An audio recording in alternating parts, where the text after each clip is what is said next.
একটি ছোট গ্রামে এক কৃষক থাকতেন। তার নাম ছিল গোপাল। গোপাল খুবই পরিশ্রমী।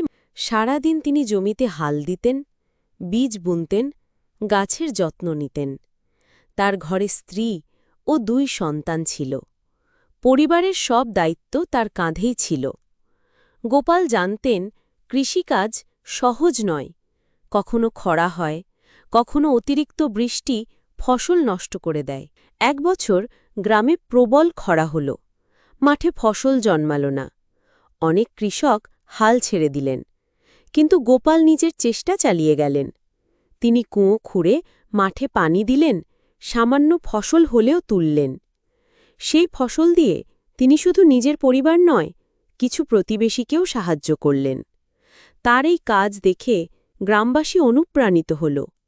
সবাই বুঝল, ধৈর্য আর পরিশ্রম থাকলে কঠিন সময়ও পার করা যায়। গোপাল প্রমাণ